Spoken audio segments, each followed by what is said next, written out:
Nakausapin niyo po ba si Beryong? Actually, okay lang din naman, pero mas maganda sana kung makausap din namin si Carl. Kasi kanina kasi, Hmm. nakalagay dun sa distress is Mato. Pero sabi kasi nung Mato, hindi naman daw siya yung ginawa ko. Ah, eto na po yun, Chief. Saglit, sir. Saglit lang. Paycheck, Magkano sa inyo? secret. Hingi, huwag kayo madamot. Sa amin, medyo mababa. Kaya hindi namin mapagsabi. 50 pesos. Direktor. Ay, hello. Director, Direct, magandang napabisita araw po. kaya. Hello. Oo, Hello. napadpad kami dito. Kamustahin sana namin yung concern kanina sa 911. Oh, ayun. Wala siya. Tulog siya ngayon eh. Kasi, kumbaga, para at least maganda magkausap. Oo. Bale, napagsabihan ko na din yan kasi nung nag-uusap tayo sa loob ng sasakyan, tahimik. Parang aminado. Kanina. Oo. Tapos after nun siguro kinausap ko. Siguro binigyan ko lang ng warning, hindi ko pa kumbaga, syempre medyo masaya kanina, siguro dala lang siguro ng kasiyahan yun siguro. Parang hindi niya na Emotional pala yan. Oo. Pero yun nga, Chip, actually, kaya ako nag-ask ng update kasi ayoko din naman na sa part namin. Kasi under mo siya eh, so parang respeto ko rin sa'yo. Sa'yo na namin pinagkakaloob yung kung ano man yung anong disiplinang gagawin. Pero nakakamusta lang naman. Kinausap ko na din sa Officer Mato doon eh. Bale, nagkapag-usap na nga, sinabi niya na hindi nga siya. At namin diniluwis na siya eh. Okay.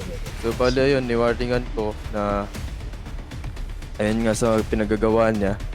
Bale, warning na sa departamento namin yun. Second offense na siguro, demote and then leave siya ng 1 week siguro. Okay, bali, kung ano naman po yung magiging perspective. Respect naman. Then, kibali pala, direct, at least nandito na rin tayo. Ask ko lang, ano ba yung mga magiging protocols natin kung sakali man na meron ulit mag-alarma sa ating mga himpilan about sa selling ng corals? Siguro, selling corals, Wait lang. siguro kayo na mag-handle doon siguro. Kung kailangan nyo backup kung sakali, tawag lang kayo sa amin. Pero, Okay.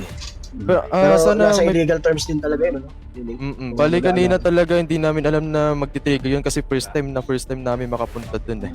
I see. So parang Na-curious lang yung isa. Pero hindi ako Mm. naganod dun eh. Si Officer Luis yun naganod dun. Ay, ganito na lang pala, sir. Mm. Feeling ko parang misunderstanding din ang nangyari. Siguro pag may mga itetest kayo pagdating sa probinsya, inform nyo kagad kami para Sige. lang, Kasi sa ibang syudad kasi tambayan talaga namin yun. Kumbaga pagdating namin dun nakita namin yung lokal. Kala namin kung nakatayo lang ba talaga o parang may ewan na dun. Pagka selling corals pala yan. Masarap din naman talaga kasi tumambay. Actually, pwede naman tambayan yun, Chief, kung sakali man. Hindi nga lang, huwag lang may mag-aalarm kasi talaga. Kaya pupunta kung sakali may nakatid. Bale, about dun kay Officer Luis, nakausap ko na din siya kanina. And then, sinabi niya masyadong na-excite. Parang, kasi kanina nagkakasiyahan kami. Yun nga, actually. So parang, kala niya pa rin. Hindi naman namin gustong masira din yung kasiyahan niyo dun. Kaso dala lang aming trabaho.